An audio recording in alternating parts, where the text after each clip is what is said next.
This is The Baseline, discussing the hot button topics of the NBA. Welcome, everybody. You're tuned to The Baseline. Callie Warrenshaw discussing the hot button topics of the NBA. Big show happening this week. Obviously, the NBA has now turned the corner to the second part of the season. Teams are getting themselves ready to make that playoff push. We've got a great guest on board to talk about one of those playoff teams, playoff potential teams, right? Could they be contenders? We don't know unless we have someone that understands the inner workings of really one of the more curious and dangerous basketball teams. I like that word, dangerous basketball teams that's on the come up. We're excited to talk about it. But as always, man, you know I got to roll out the red carpet to my right-hand man. www.shawsports.net, Big Kahuna PNC, my brother from another mother, Mr. Warren Shaw, repping out of Fort Lauderdale, Florida. Holla back at me, Mr. Shaw. Happy St. Patrick's Week, right? I'll be wearing green because really St. Patrick's Day might be the only positive thing. And I don't know about whether or not we've got enough leprechauns to help the Boston Celtics. No, they're done. But no reason to kind of dwell on them just yet, as you alluded to. Second half of the NBA season is here. We're excited as always to kind of continue to bust out the content. We're on a magnificent streak and run right now. We got another great guest talking about one of the better teams in the Western Conference and one of the surprise teams in some ways as well too. So as always, I'm excited to be here, man, and we'll see what the week brings. All right, now time for news and notes, Shaw. So let's get right into it. Things that are happening in the association. First off, it's obviously trade season, right? No. Not because of Blake Griffin or nothing, but because the Oklahoma City Thunder trades Diallo to the Detroit Pistons in exchange for, and we should get paid extra dollars. We have to keep pronouncing names like this. But Svi Mykhailiuk and a 2027 second round draft pick. I don't know if I got the name correctly. I apologize if I don't. But if I did, extra ducats in my pocket, man. But that's exactly how Sam Presti sets the tenor of the trade deadline when we're talking about Diallo Mykhailiuk trades, man. That's how it goes down. Okay. Well, we're officially on the way, right? And I think it's cool because Presti gets another draft pick in 2027. So never. Will the NBA be around in 2027? I don't even know. Will the NBA be named the NBA by 2027? What do you do with that? Presti is a wild dude, man. So, I mean, shout out to him for being able to always get draft picks under there. He trades, the dunk champion or former dunk champion. Well, will he be around by 2027? I just want to know, like. Nobody knows, man. But it's great to see him. If he has to walk away, I wonder if that's going to be part of the compensatory package for him, right? Like when he parts ways, you can take the draft pick with him. Like. He's stocked them up for quite some time, man. So shouts to him. But it's a nice trade, I think, for Detroit. They get to continue with their youth movement. Get Josh Jackson over there. Now you have Diallo as well too. So some great wings. As you try to develop Saddiq Bey as well. And they'll see what they have with it. Mykhailiuk is actually somebody I'm familiar with because he's supposed to be a European shooter. He's not lighting it up from three, but I think he's somebody that, hey, you can take a chance and see if you can have him turn things around for your organization. So decent trade, and we'll see if this is really trying to the igniter of a trade season, for some bigger names. But if you're the Detroit Pistons, what do you do with Hamidou Diallo? What do you do with him? I think you're gonna rock with him. I mean, for sure. I mean, he's a guy. He's a 2-3 type player. He was playing in OKC and showed some playmaking chops, ironically as well. I remember looking at some box scores like, this guy had 4 or 5 assists tonight. Kind of a little bit wild. So as I think they're trying to understand what their rotation is going to be, not only this year but in the future. Diallo is not somebody who just wants to be known as a dunker. He wants to be known as somebody who can create plays for others and kind of be more of an all-around basketball player, and you can't have enough of that. So if you have rotation of him, Josh Jackson, and again Saddiq Bey, kind of a triumvirate of wings playing out there with some guys being a little bit more defensive minded, some guys being playmaking, more scoring, then you have a nice mix of dudes out there, not to mention DeLon Wright and Killian Hayes, who at the point guard position, who's been injured with a torn labrum in the hip. So Detroit's trying to build a little something here with the youth movement, but this isn't anything about championship contention or even playoff contention. They're just trying to, get some youth and see what they can do with it. All right. So let's move things along, Shaw. Interesting now, we've seen that PJ Tucker and Lamarcus Aldridge both have been sitting out since the start of the second half of the season so far because there's expectations that both of these guys are being traded. I'm really curious about the Lamarcus Aldridge side of things. I'm maybe, to me or you, it might be more interesting that we talk about PJ Tucker as being someone who is quote unquote trade bait. Do you see both of them being moved? And who of the two should you really be curious about leaning on when they get moved as to having a direct impact on whichever team acquires them? It's going to be about the acquiring team more than anything else. I think Tucker has more value simply because of what he does defensively. Lamarcus is not maybe aging as gracefully as some would like. It's more surprising to me that the Spurs are in this situation now, again, even post Kawhi. So while we've all been clamoring for them to potentially move DeMar DeRozan and Lamarcus Aldridge at some point, I didn't think they'd reach a point where they would just sit them down. And I think it's the trend that we started to see that started off with Andre Drummond, then Blake Griffin. Now the Spurs are like, all right, well, hey, we'll do it too. With somebody who we tried to shop. So Lamarcus will probably find a home, maybe a playoff team like Charlotte or a playoff seeking team like Charlotte makes a move to try to get a big to shore up their things. Boston is always interested. I think Portland might make some sense for him, maybe return there. But I think both guys are going to be heavily sought after. And I don't think the Spurs or Rockets are not going to receive compensation. I'd be surprised if they end up having to buy those guys out and not trade them to get something back. I honestly like the Portland Trailblazer idea. Shaw, so much because of the fact that there's so much uncertainty with the Portland Trailblazers front court. Not to say that Lamarcus Aldridge is going to change things, but I think he can help stabilize things a little bit. And there's that familiarity with Lillard and with Aldridge.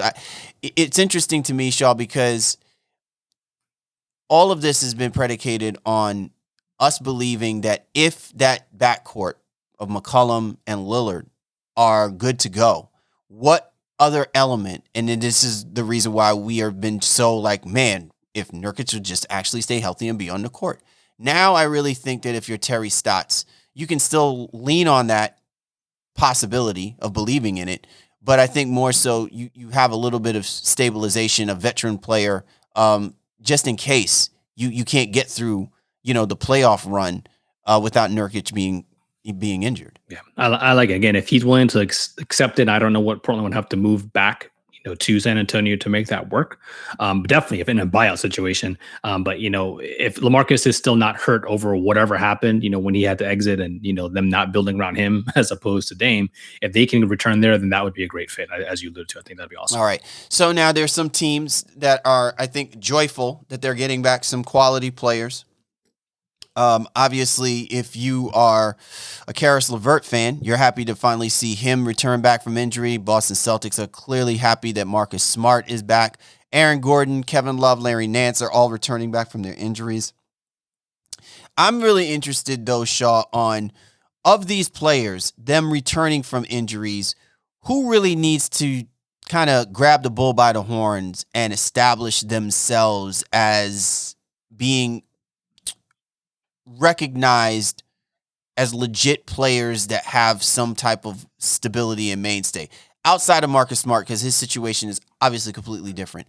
But like Karis LeVert, Aaron Gordon, Larry Nance, these are three interesting dudes that, to me, I'm like, if they come back, are they really going to help the teams that they're playing for? Or are they coming back and they've got to prove something?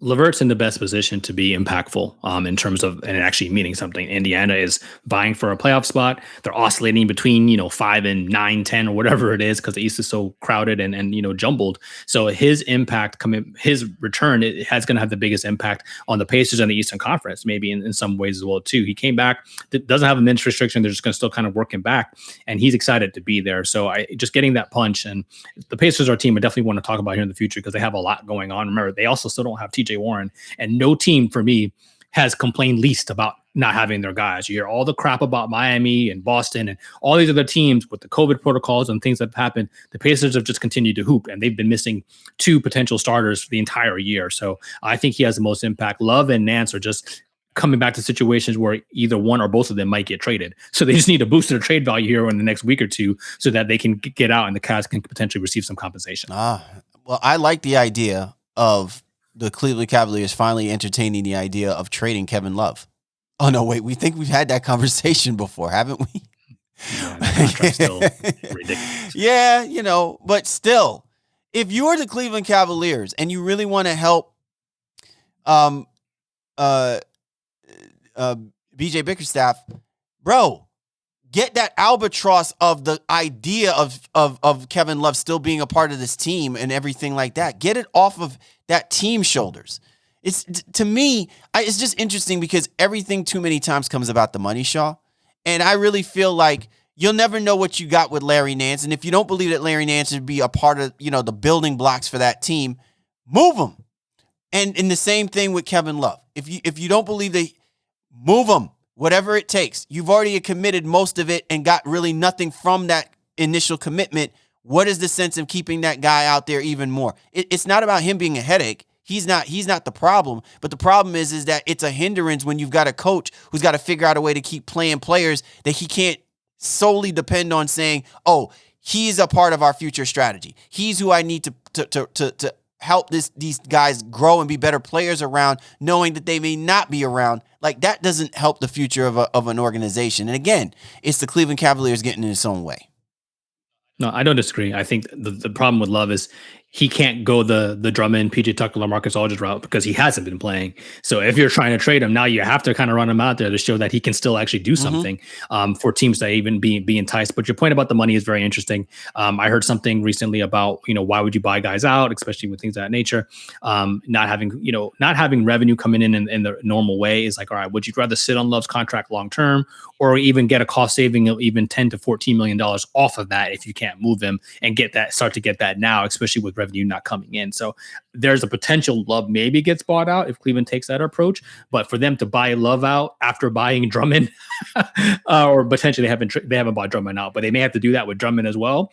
And you're still trying to move Larry Nance. There's a lot going on in Cleveland from a financial aspect, especially with all those front court guys. And that's why I thought it was a mistake to get all those guys there together to begin with. No. Don't talk logic, Shaw. That's not what we're here for. That's not the purpose of our show. All right. Okay. All right, Shaw. So finally, let's talk about Hall of Fame. The 2021 finalists have been laid out. And listen, I think for a lot of people, we don't really tend to keep track of these things. The NBA, I don't know what it is. Like, it doesn't seem like it does enough to really put emphasis on acknowledging that this is that time of the year, one, that we're rolling out the finalists, and that two, we want to start celebrating the achievements and the accomplishments for what these NBA players, coaches, WNBA players, college coaches, all alike, as part of being in that conversation for the Naismith. It's, to me, it would really be nice if we actually started truly highlighting it in a way that kind of is on the same playing field as what we do for the NFL Hall of Fame. But I digress. That's probably another conversation for another time. Obviously, we missed out on the enshrinement ceremonies because of COVID-19. That's been rescheduled. The class of 2020 has been rescheduled for May 14th to the 16th, and that's going to include the class of Kobe Bryant, Kevin Garnett, and Tim Duncan. So I know we cannot wait to see that take place. But for the 2021 finalists, Coach Rick Adelman, which I think is definitely well-deserved, Chris Bosh, Michael Cooper, Tim Hardaway, Mr. Crossover, Marquise Johnson, Paul Pierce, Bill Russell as an NBA coach. That, to me, I think is really, really big. Ben Wallace, the Fro, Chris Webber, long overdue, Jay Wright, definitely, Yolanda Griffin, Lita Andrews, high school basketball coach, Lauren Jackson, WNBA, and Marion Stanley, NCAA women's coach. This is a great list of 2021 finalists, Shaw. I'm really happy that we're seeing Bill Russell as an NBA coach being acknowledged and highlighted in this list, especially. Yeah, it's pretty cool. They're not gonna embarrass Bill Russell. They're not gonna make him a finalist and then he's not gonna get voted, and like that will not happen.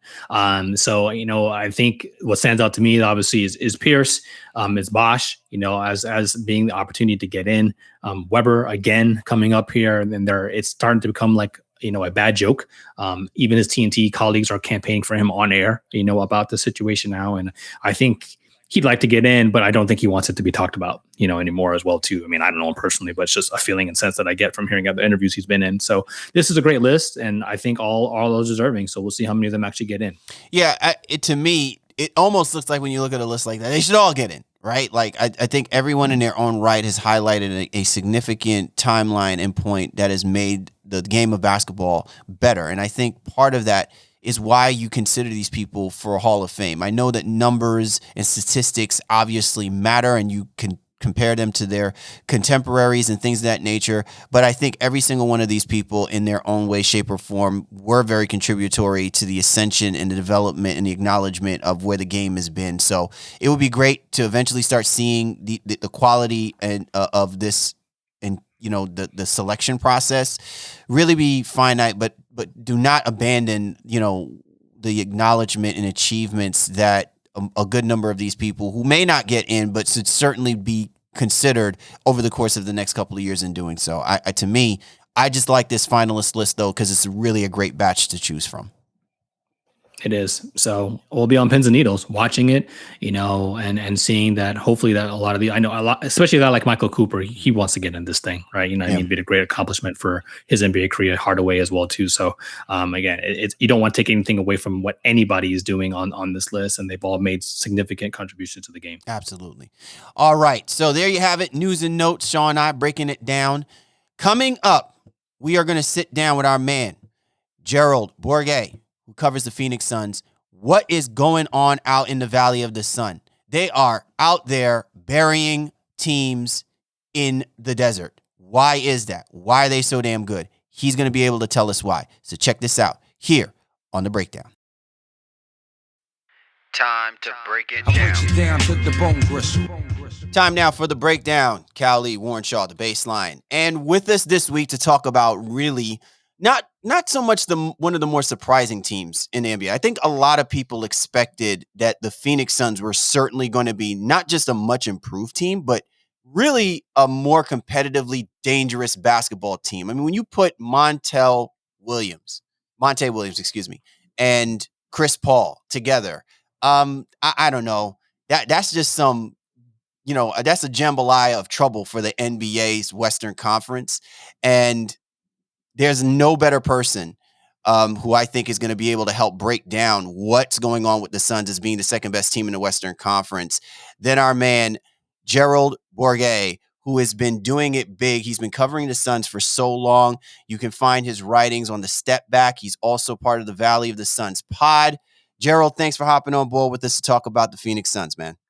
Absolutely. Thanks for having me. So let's not waste any time. Phoenix Suns.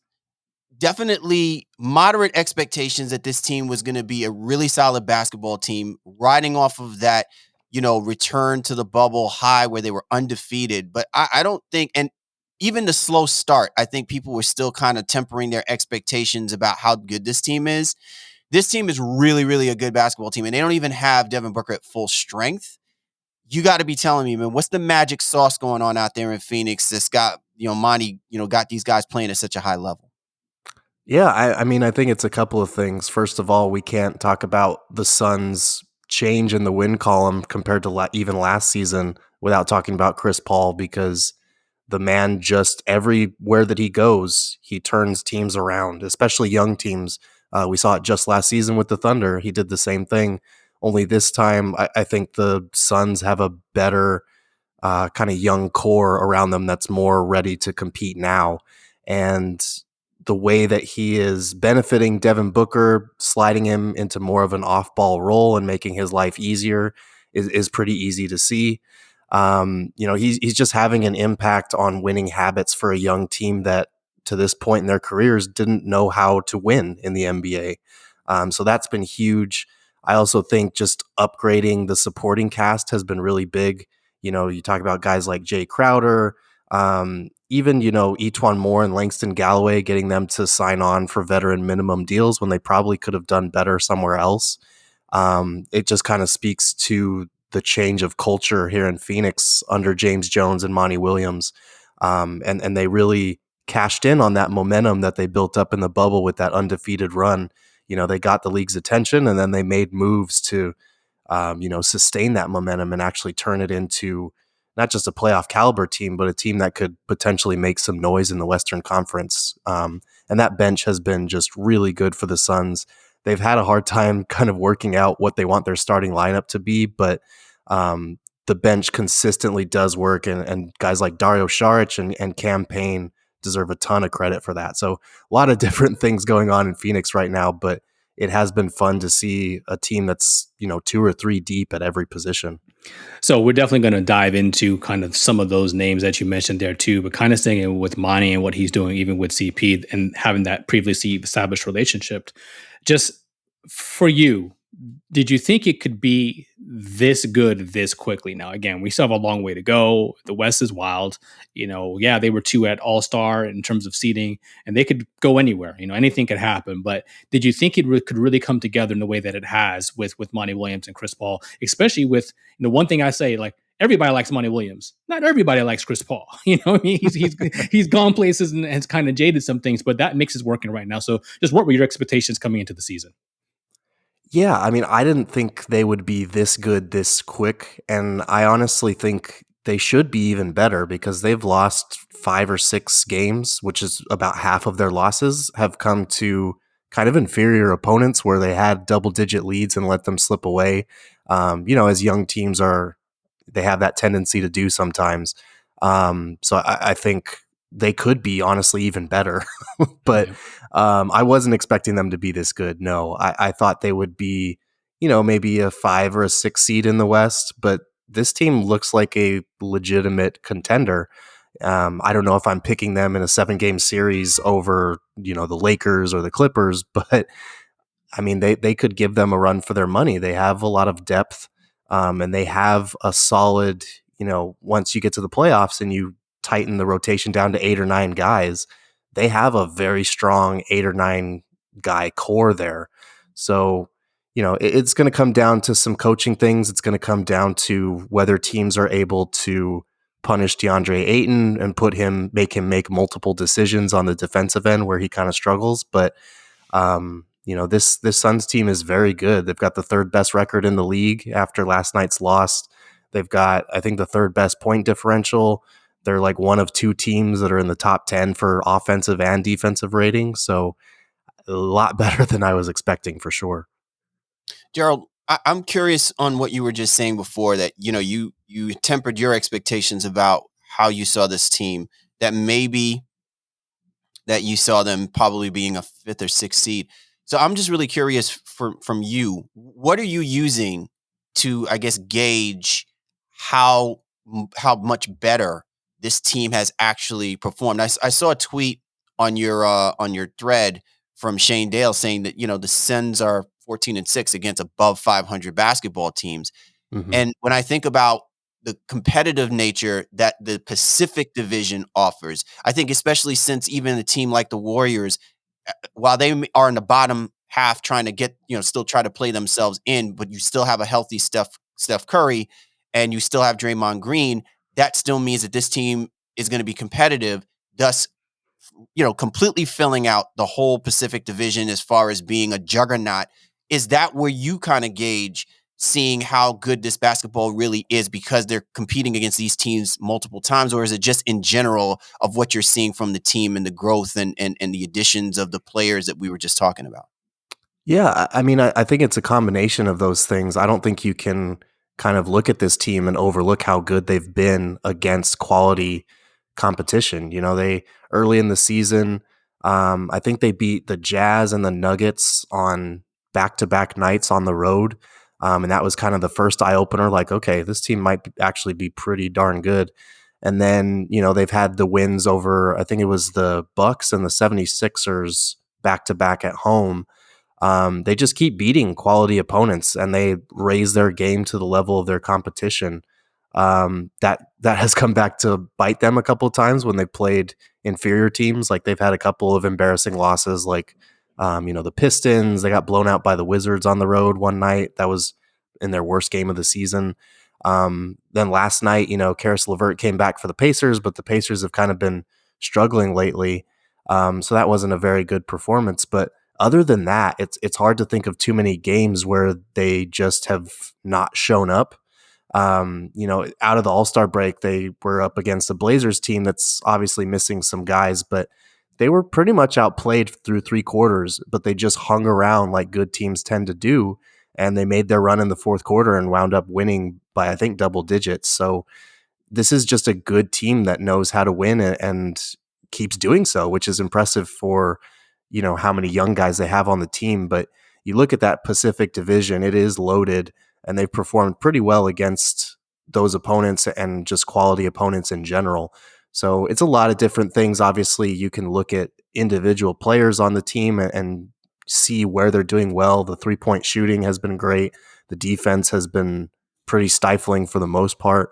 But yeah, looking at the teams and the quality of teams that they're beating, it's pretty impressive, and I think it bodes well for a lot of these guys' first potential trip to the playoffs. So one of the things that I remember hearing in the beginning of the season when CP got there was he's like, yo, everyone's talking about me coming here. It's like, yo, but I'm a player on the team too, right? Like these guys need to help me. And I just want to know from your sense of it, because like, follow me for a second. I'm getting the feel, like in terms of culture, like it starts with James Jones and Monty Williams, as you alluded to, but as you talked about Chris Paul, he's having a tremendous impact. Is it similar to maybe what Jimmy Butler did in Miami last year? Like on that level, we're just like, yo, everything now is like super clicking. And does he have that type of relationship with Devin Booker that Jimmy Butler and Bam and guys like that seem to have? Just how do you think he's really impacting the team on that level when in terms of building relationships? Yeah, I mean, I think so. And honestly, it's kind of funny because on the court, Chris Paul is having a great impact on Devin Booker, like I was saying about empowering him to play off the ball a little bit more. But off the court, I feel like he wanted to come to Phoenix because he recognizes that same kind of competitive fire that he has in Devin Booker. And some of that is because people have been saying Devin Booker's not a winner for years. They've been saying, well, if he's so good, why is he not in the playoffs? The answer was he was playing with a bunch of G League players for most of his career. Now he's actually got help around him. And I feel like as far as the off the court stuff and the culture and the winning mentality kind of angles, that more applies to, guys like DeAndre Ayton, guys like Mikal Bridges, Cam Johnson, some of the younger guys who are really important to this team, who are used to winning at the college level, but have not been able to do so yet with the Suns. And, now he's showing them a lot of these habits, a lot of these on-court tendencies that can translate to winning. I think Devin Booker was ready for this moment and is happy to have Chris Paul around, showing him, those kind of tricks of the trade. But his impact as far as the culture goes, I think it extends more so to a lot of these younger guys and even some of the role player vets, like Frank Kaminsky, Etuan Moore, those kind of guys, than it does Devin Booker. NBA editor, Suns writer for the Step Back, Gerald Bourget, joining us here on the Baseline. Be sure to catch him on Twitter at Gerald Bourget, GeraldBourguet. So, Gerald, just to continue that thought process of what you're talking about as it pertains to the culture dynamic and like the impact, I harken back to when I saw the kind of impact that a guy like Grant Hill received playing next to guys like Steve Nash and Amari Stoudemire, where you see a guy like him and his dynamic who spent most of his time really trying to find a place for himself because he wasn't the same athletic type of player and needed a point guard to temper his expectations about what he can do, how he can fill his role, where he can best help a basketball team like that Phoenix Suns team at the time.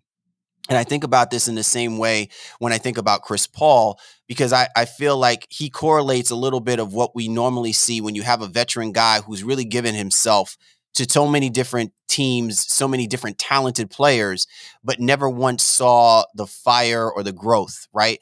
I think he knows that within Devin Booker, he sees that part of it in him. And I think he really wants to see him try to elevate, take the next step. I think part of health is what's going to be the biggest concern to make sure that he's fully ready to kind of make that run for the playoffs. To your point, you bring up how Chris Paul should have an impact on the DeAndre Aytons. And I'm really curious about where you are with him because so much has been said about what he really can truly be in the NBA. Like how we talk about a Joel Embiid. I think a lot of people out in the valley want to see that DeAndre Ayton is kind of like their Joel Embiid. Do you see that possibility? And does a guy like Chris Paul help elevate him to where he really starts getting it and kind of turn things around on what people's perceptions were from his rookie season? Yeah, so I think DeAndre Ayton has been the biggest source of kind of frustration within Suns Twitter. It's kind of divided Suns Twitter in general and the fan base because he is a guy who, his first 1 or 2 seasons in the league was, he was like an 18 and 11 guy. He looked like a walking double-double, someone with untapped potential on the offensive end and was rapidly improving on the defensive end. So it was not difficult to kind of look at him and go, okay, that's like a future Hakeem, or that's a future David Robinson, or, Joel Embiid, these kind of two-way elite bigs that have so many different skills. The problem is, and I said this going into the season, Chris Paul expects a lot of his teammates, and this was going to be a make or break season for a guy like Ayton, because a lot of his numbers were kind of, people, it's funny, people said that Devin Booker put up empty stats. DeAndre Ayton's, because they come so easily, a lot of his touches and his points come from right around the basket on dunks or layups or whatever. A lot of his production felt kind of empty at times, especially on the nights when he was not focused on the defensive end or just kind of out of it. And he's still prone to having those nights where he just kind of disappears, which is a little bit troubling. In the last week or so, he hasn't really played in the fourth quarter much, just because Dario Saric has been that good. I was just about to bring that up because I saw that you were having that little tweet conversation on what you noticed in regards to his fourth quarter performances and the fact that Monty has not kept him in there. Yeah, enlighten us. Yeah, Embellish us a little bit on. I'm not trying to say we're trying to start no drama, but right. clearly Monty acknowledged it and says, "Oh, I don't want that to be a consistent thing." That's got to be troublesome for any Ayton fan right there who's talking about, "Oh, it's just he's in a little bit of a funk." Like, your coach in the back of his head is already saying, "Yo, you keep this up, my man, and you're gonna be passing the cup to Saric in those late minutes of the game. You're not gonna be in the game." Yeah, it's funny because I actually, on my last episode of the pod, I talked about this, but I feel like it's one of those cases where this could be something that we see down the road in the playoffs. I think it's just a temporary trend based on what's been happening in the games, because the last couple games, Ayton just hasn't really brought it. Last night against the Pacers, he got benched. It was kind of funny. He got the ball outside the paint, was running towards the rim, and Miles Turner was there to meet him. It looked like it was going to be one of those epic, at the rim battles between two 7-footers. And Ayton, instead of kind of elevating and trying to detonate on the league's leading shot blocker, which you want to see out of your number one pick, he just kind of like double clutched and tried to out finesse him, and he got blocked anyway. And then he jogged back on defense, and he didn't play the rest of the game. I don't think he saw the floor in the fourth quarter after that. Can we call it for what it really is? I mean, I'm not going to pull any punches on it. He bitched up. That I don't understand.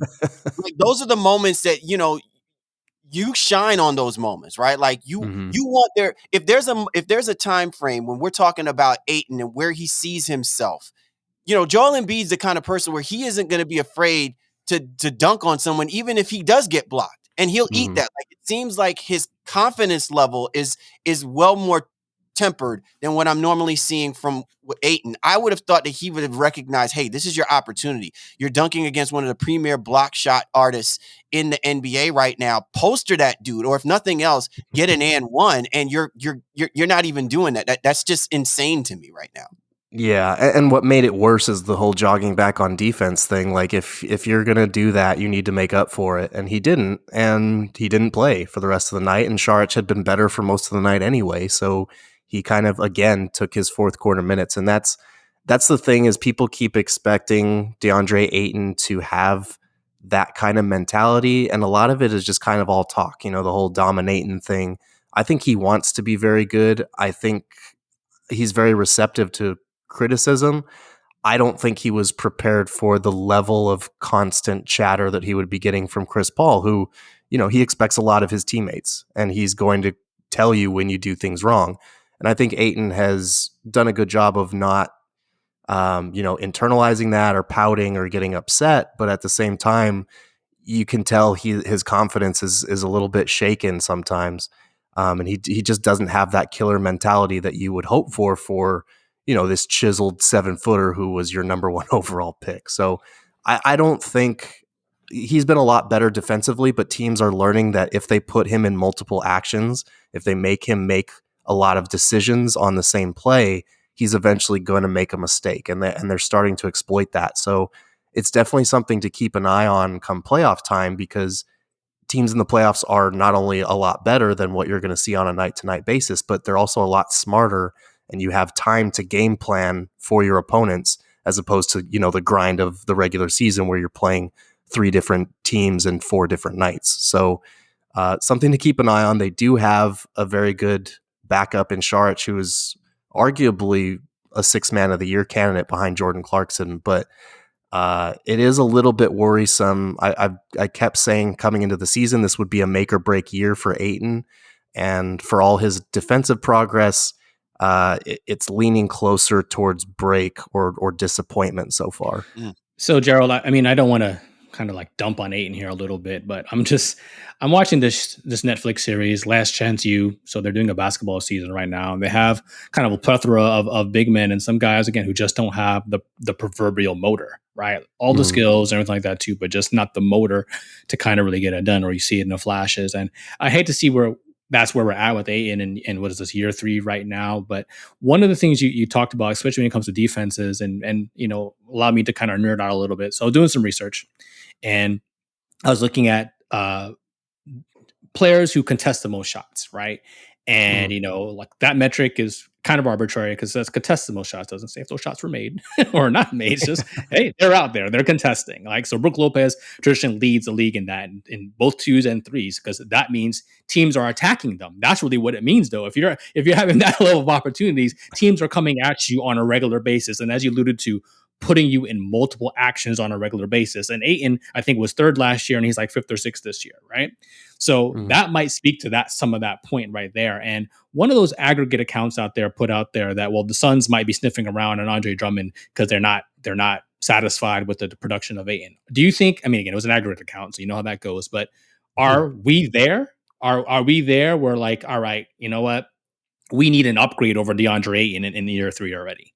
So wait, Gerald, before you respond really quick, I just want to throw something in the mix here to what Shaw is talking about, because to me, after what you just kind of expounded on, this is what happens when you have a team shoot up the way that the Phoenix Suns have in such a short period of time. I hate saying that because I maybe I'm the only person who's thinking that, but I don't think that if we were still trending with what happened with the Phoenix Suns before the NBA restart took place, and seeing how the Phoenix Suns performed, and then making the deal that they made to get Chris Paul, right? And now where they are as being the second best team, now that window of patience has seemed to have like shortened even that much more for what was arguably supposed to be the duo of the future for the Phoenix Suns. Am I not wrong in thinking that this is why we're getting to this point now, that all of these rumors are running around out in the Valley of the Sun, and we're starting ready to bury DeAndre Ayton's body out there with Bugsy Siegel? Yeah, I mean, absolutely. I think when you see a team rapidly rise through the ranks like this, you are either along for the ride or you're not. And so far, he's kind of been hanging on by his fingernails. I don't want to discredit his progress as a player, because I feel like what he was coming into the league was a major defensive liability, and he's really patched that up for the most part. But he's still not at the point where you can put him in multiple actions and he's going to, survive. And I think I don't know if we're at the point yet where the Suns consider an upgrade. I think this team has been really good this season. All things considered, they're still the 3rd best team in the NBA by record and point differential. So I think you kind of ride out DeAndre Ayton's funk, because he has these from time to time, and then he gets a challenge or he has a big game, and then all the momentum is back. It's a roller coaster with this dude. But I don't, as far as like the Drummond stuff goes, I think that would be a huge mistake, just because of their particular skill sets. Drummond would bring a lot of rebounding, but but he's not like this above the rim alley-oop threat that Ayton can provide, especially as a rim roller. Like, he still has a lot of gravity on offense rolling out of that pick and roll, and that frees up a lot of shooters. And defensively, I think you'd rather have Ayton than Andre Drummond. And plus Drummond's contract is bad and he's a free agent this summer. I just don't think you even want to touch that.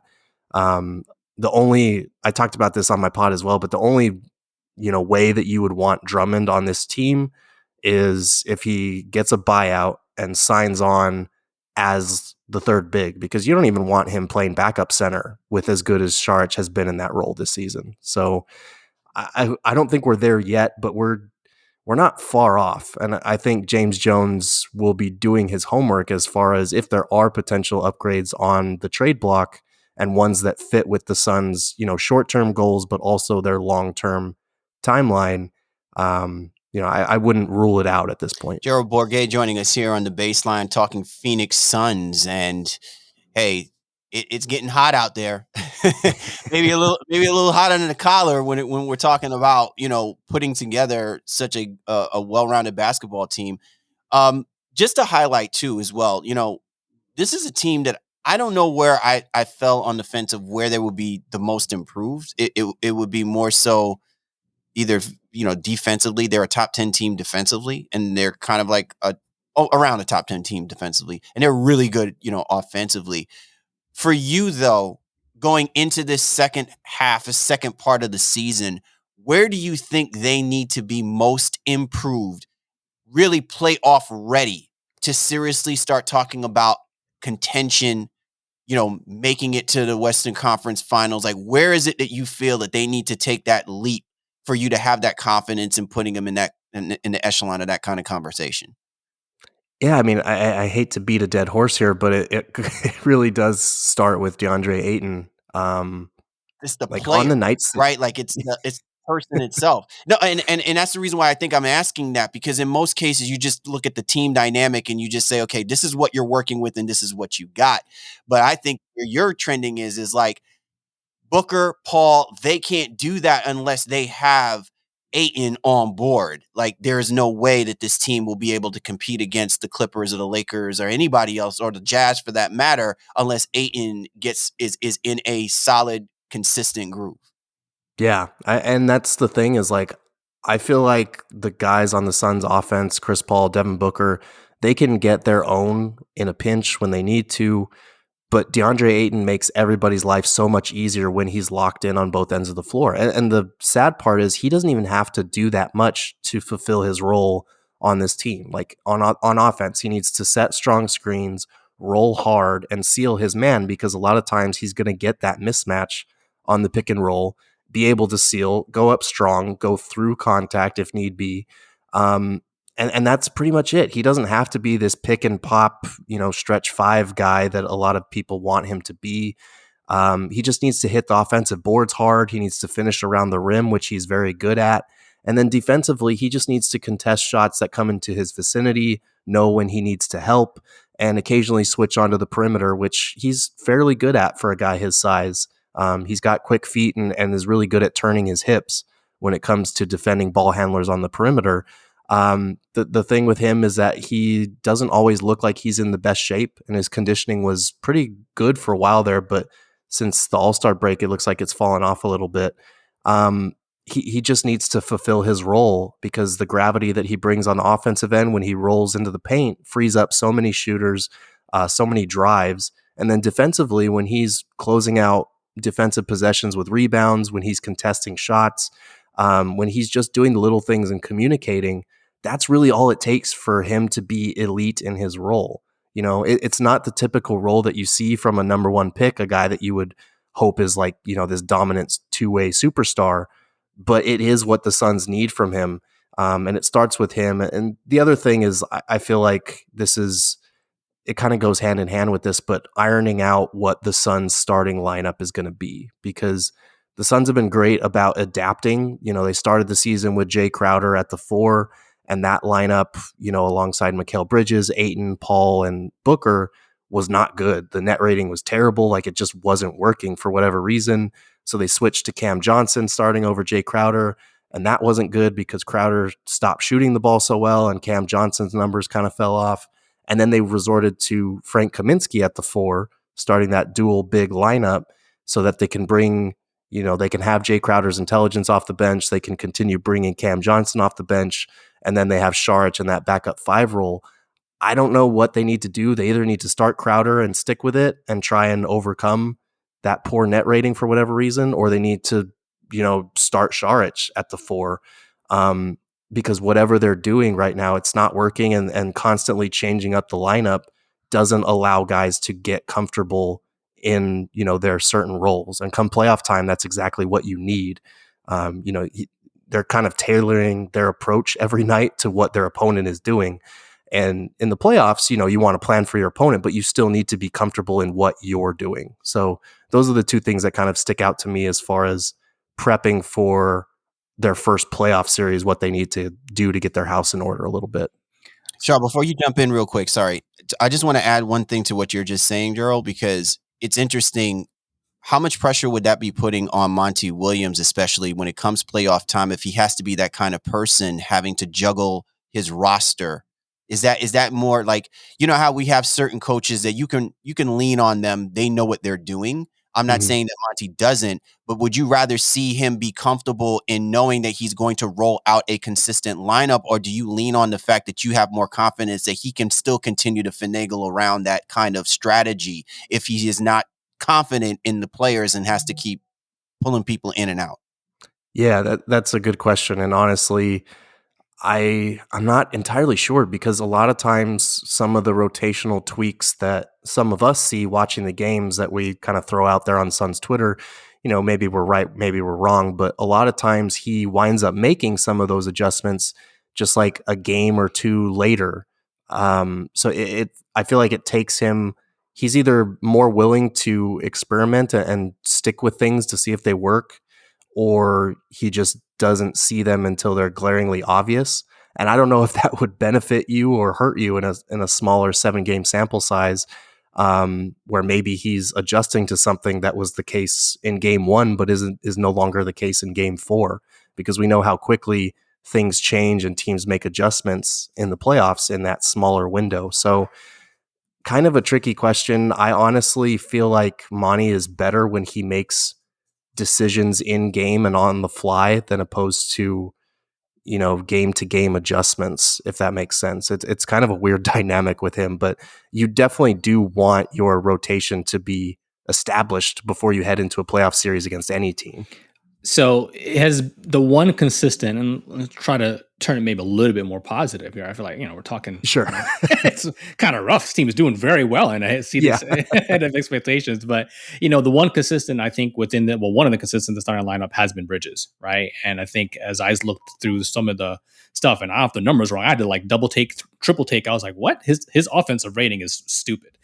Like I was like, what is this? It was like 132 or something ridiculous offensive. I was like, that's insane. And you talked about Saric as a potential like 6th man of the year candidate, like could be in the conversation. Monty should obviously be in the conversation for coach of the year. Bridges is not even sniffing the conversation, and at least from what I've seen in terms of most improved. And maybe that's just because he's still still young. But that guy is really, really coming to his own. Just what are your feelings about Bridges, and how is again Suns Twitter feeling about Bridges? And that growth I think in this season thus far.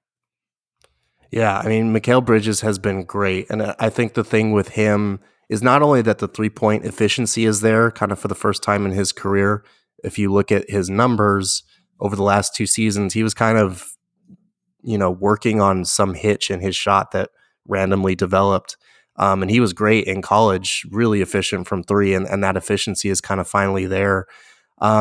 But also the way that he's able to attack off the dribble now. Like, he is a much more well-rounded offensive player. He's comfortable attacking off the dribble and just kind of pulling up for mid-range looks. And he's also just an elite off-ball cutter. Like, he's very intelligent.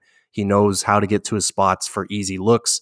And, if he gets ahead of you, good luck blocking him with those Gumby arms of his, because he's just lanky as hell. Like, he's going to get it over you or dunk on you, honestly. He's cited guys like Kevin Durant and Brandon Roy as guys that he wants to kind of emulate with that mid-range pull-up that he's been working on. And he's been pretty good at those shots. So it's been great to see his progress on the offensive end. And then defensively, if he's not, all first team defensive team this year, I feel like that would be a pretty big snub because he's just elite on that end. He covers up so many holes. He gets his hands, so many deflections, so many block shots. He's just very smart and good at shutting down other teams' opposing guards, wings, whatever you want him to do. He's game for it. So he's becoming a very, very good two-way player. And that's what's scary is this is only his third season. Obviously, he's a little bit older, but he's going to be a very good two-way player. And he's kind of the X factor for this team that is flying under the radar as to why they're so great. So as we kind of wrap here, Gerald, I mean, you touched on it a little bit earlier as well, too, but just if you were James Jones, right, what would you just want to happen? Is making the playoffs and seeing where things go kind of good enough? Or do you feel like, hey, Chris Paul is in his prime or, at the tail end of his career, really, rather, and you have to figure out a way to jump the line a little bit to get in the conversation because they're still young, right? And you want to build some chemistry, and you see some teams throw it all away just because, but trying to do too much too soon. But is it okay to just make the playoffs and then continue that growth, year over year? And maybe, as Chris Paul really kind of sunsets, no pun intended, you figure out other ways to kind of improve the team and get to that upper echelon, as you alluded to earlier. Yeah, I think, and this is something that I have not been able to say about this franchise often over the last 11 years, but I think the Suns are in a very good spot right now. Obviously, you want to contend for a title if that's an option for you. And it looks like the Suns realistically have a chance of contending in the West. Obviously, the West is loaded. You've got the Lakers, you got the Clippers, the Jazz have been the NBA's best team so far this season. But, they have the materials here to compete for a championship. I don't know if they'll get it done in their first season. A lot of these guys' first trip to the playoffs. But it is very clear that a team with Devin Booker and Chris Paul as its best two players is a contender. I don't know if they're going to make an all-in move just because this is their first season together, because the chemistry on and off the court for this team has been so good, and they've got a lot of depth. But Gerald, real quick, and sorry to interrupt, but if there was an all-in move, we already know it's not Andre Drummond, right? Is there an all-in move realistically? Obviously not LeBron or Anthony, you know what I mean? But is there something out there that we're Well, I mean, I feel like this would be the $600 of stimmy checks, but I don't know if there is an all-in move based on who's available right now. I don't know if there is one. Like I said, this team's strength is kind of its depth, and its second unit has been great. That'll matter less in the playoffs. But like I was saying, you want that solid, reliable 8 or 9 man core in a playoff series. The Suns are pretty close to having that, but I think you could sacrifice a little bit of the depth for a guy like a PJ Tucker if he is available. Langston Galloway and Javon Carter gets the job done financially. And if you have to throw in another second round pick or whatever, that's fine. I think the Rockets would be happy to get just kind of a defensive bulldog and a younger player like Javon Carter as it is. But I feel like PJ Tucker, that would be a great homecoming for him, because it would kind of bring his story full circle as far as he was on a bunch of crappy Suns teams. He goes to the Rockets to contend. He contends. Now the Rockets are crappy, and now the Suns are contenders. So bring him back home and let him kind of finally enjoy playing in Phoenix again.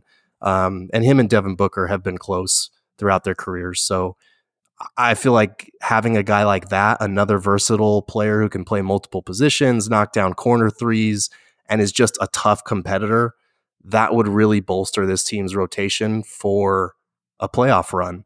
I don't know if there's a star out there that they could necessarily trade for and that they would want to break up this young core for, but that's the kind of move that it's not an all-in move, but it is a move that sacrifices a little bit of depth in order to kind of shore up that core playoff rotation that you want to see. Well, Gerald, before we let you get out of here, is there anything you like to plug before anything that you're working on, or just, tell the people again where they can follow you and see your work, brother? Yeah, for sure. You can check out the Valley of the Suns podcast. I talk about the Suns twice a week and usually throw in some entertainment like a new movie or TV show that I've been binging. So that's always fun. And then you can check out my written work at fansided.com/NBA. We've got a lot of good content on there. But yeah, and then on Twitter at Gerald Bourget, my full name. You can follow me there for random Suns musings and NBA stuff, and again, all kinds of entertainment stuff. And a quirky meme here and there as well, too. Yes. Gerald, man, we really appreciate you hopping on board with us this week. Thank you for enlightening us on how dangerous the Phoenix Suns are. And as Boston Celtics fans, we're really glad that they're way over there on that side of the of the country. You know what I'm saying? We only like to hang with them every twice a season. So, have at it. Good luck over there in the Western Conference. But we definitely look forward to bringing you back on here, man. Hopefully talking about Suns expectations on a possible run to the Western Conference Finals, maybe even an NBA Finals. I'm sure you would be stoked about wanting to do that, man. Absolutely. Thanks for having me on. I cannot tell. I'll be happy to cover my first playoff game since I started covering the team. A finals run I'd be spoiled at that point.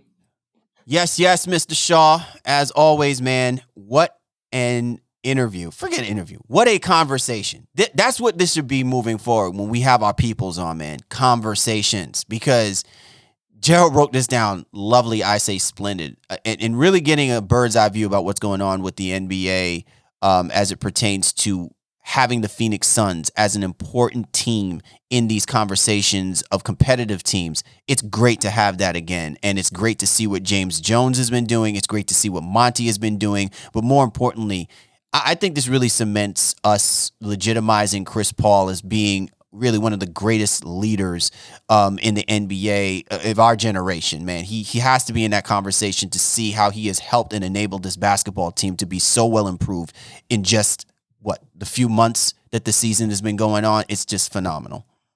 Yeah, I as always, I agree with what you're saying there too. And I think, Gerald, it's great to bring people of that ilk on to the show when we can. Like you said, to have conversations. He's not just somebody Twitter following the team. He's watching the games, interacting with them, even now in the Zoom calls, what would ordinarily be the locker room, and sees the guys kind of on a day-to-day basis, even if it's just virtually. So he understands how players cut and move, and when they don't give effort and all the whole nine. He understands it more than a lot of us who might be just passive watching it as NBA consumers, not Phoenix Suns consumers. So I think it was great to have that conversation, and hopefully our fans and listeners enjoyed it. Absolutely. And once again, we really appreciate you guys for taking the time to kind of, keep your ears open to the conversations that are being had with our guests. It's just been really wild and great, man. We definitely want to wish the Phoenix Suns the best of luck as they continue on this journey to be one of the best teams coming out of the Western Conference. But we certainly want to appreciate send our shout outs and appreciation to our man, Gerald Bourget. As always, again, be sure to check him out at Gerald Bourget is his Twitter handle.